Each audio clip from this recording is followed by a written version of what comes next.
अगर पढ़ना छोड़ देते तो तुम लोग आज संगठन में यहाँ बैठे हो, बैठ नहीं पाते। मैं यहाँ बैठा हूँ, बैठ करके बोल रहा हूँ, मैं बोल नहीं पाता। तो उनका बेटा राजधन जब खत्म हो गया तो रमा ने कहा हमारा एक ही बेटा बचा था, आपने कहा था मेरा बेटा इस दुनिया पर राज करेगा, मगर ये देखिए न बोलता है, न हिलता है, न डुलता है। ऐसा मालूम पड़ रहा है कि मेरा बच्चा इस दुनिया को छोड़ करके जा चुका है। रमा रोने लगी। इधर बाबा साहब ने पत्र को देखा, गांधी ने लिखा था, अरे अंबेडकर तुझे अपने अगर हक अधिकार लेने तो लंदन में अभी जस्ट नाउ आना पड़ेगा। हक अधिकार अगर लेने हैं तो अभी आना पड़ेगा। तो बाबा साहब ने सोचा मेरा बेटा खत्म तो हो ही गया, अब क्या होगा। तो अपने बच्चे की लाश को छोड़ करके कफन भी नहीं डाला और ऐसे ही चलने के लिए तैयार हो गए। तो उनका परम पूजनीय बाबा साहब का एक भाई था, सामने आया, अरे कहा अरे अम्बेडकर, ऐसा हमारा बाप मैंने कहीं नहीं देखा जो अपने बच्चे की लाश को छोड़ करके ऐसे ही वो लंदन के लिए जाने के लिए तैयार हो गया। 3 बच्चे मेरे खत्म हो गए, रमेश गंगाधर हिंदू, तूने उनके ऊपर कफन भी नहीं डाला।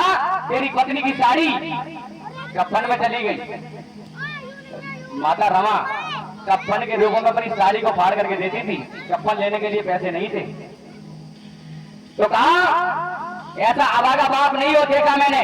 अरे तेरी समाज ने क्या दिया तुझे? समाज चिल्लाता रहता है, ला दे, तेरे पास कितने पैसे हैं इस बच्चे के ऊपर कफन डल जाए।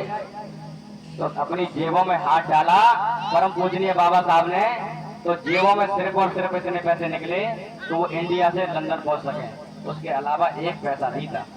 तो बाबा साहब ने कहा मेरे पास भाई कुछ नहीं है, अगर मेरे पास पैसा होता क्या मैं अपने बच्चे के कफन के लिए पैसा नहीं देता। माता रमा ने सोचा मेरे पिया कभी झूठ नहीं बोलते हैं, अगर उनके पास पैसा होता तो अपने बच्चे के लिए कफन डालने के लिए पैसे अवश्य देते। उन्हें जाने दीजिए।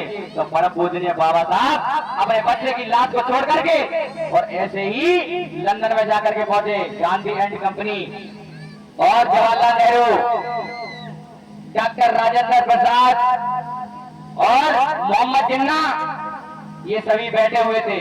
मीटिंग को स्टार्ट कर दिया था और कहा हाँ, प्रधानमंत्री बोले जिन्ना साहब बताइए आपको कोई कष्ट तो नहीं है, वोट का अधिकार लेने गए थे जबकि बात चल रही है, ये ध्यान दीजिए। तो मोहम्मद जिन्ना ने कहा मुझे कोई कष्ट नहीं है, मेरा पाकिस्तान जिंदाबाद है, वो जिंदाबाद रहेगा, क्योंकि मेरा पाकिस्तान अपने भारत देश से मैंने अलग कर लिया, अपना हिस्सा अलग ले लिया, मुझे हिंदुस्तान से कोई लेना देना नहीं है। और इतनी बात कह करके चला गया। मगर एक जगजीवन और थे, जगजीवन राव और थे उसी मीटिंग में। तो जगजीवन राव को जब देखा तो वो किसकी तरफ लड़ रहे थे? महात्मा गांधी की तरफ। जब ये हालात परम पूजनीय बाबा साहब ने देखा तो पहले से दुखी थे, मगर उनका दिल और टूट गया कि अपना अपने को ही मारता है। उनकी जात वाला उनके सामने चुनाव लड़ने के लिए तैयार हो गया। तो परम पूजनीय बाबा साहब को बहुत भारी दुख हुआ और कहा अरे जगजीवन राव, अगर कहीं थोड़ा सा पानी भरा हो तो डूब करके मर जाओ, क्योंकि मैं अपनी समाज को हक अधिकार दिलाने में लगा हूं और तुम हो के उसके पेट में छुरा भोगने का काम कर रहे हो। तो परम पूजनीय बाबा साहब ने कहा और बोले हैं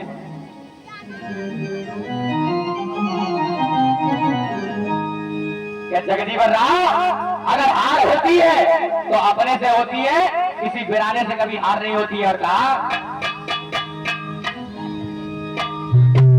और कहलाते नए भई हारे, हारे भई अपनों से भई हारे, हारे भई अपनों से।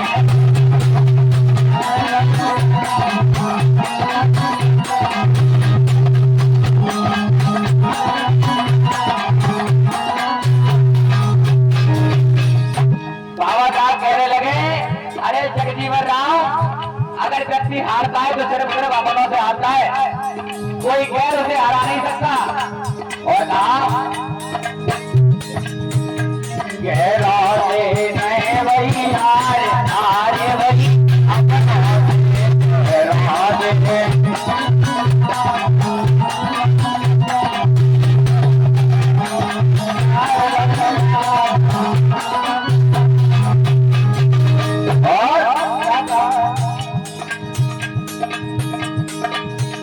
अरे राजा रावण की सीत नहारो,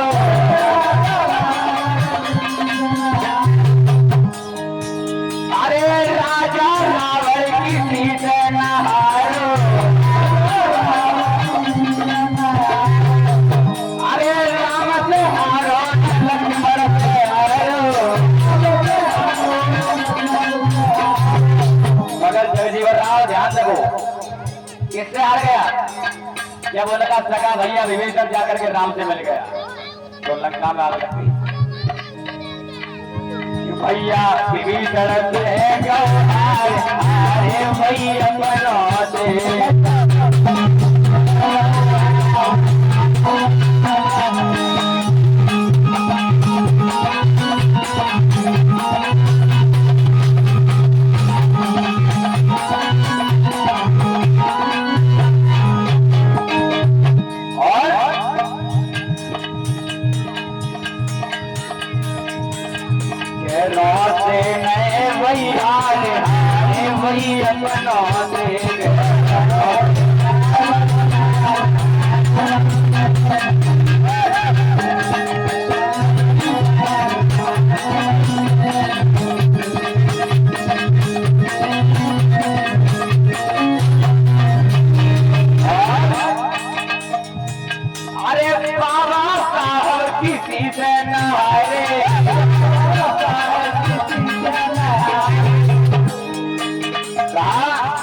मैं तो लड़ ही रहा था समाज के लिए और लड़ता रहूंगा।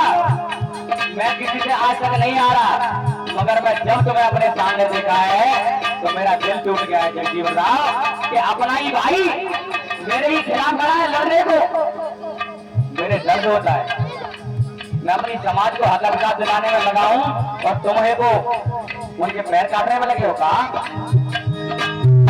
अरे बाबा साहब की फीस नहारे,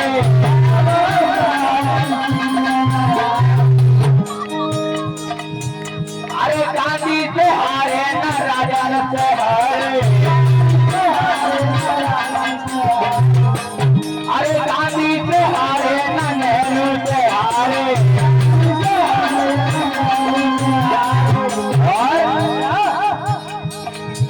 भैया जग जीवन से गए अरे भई अपनों से।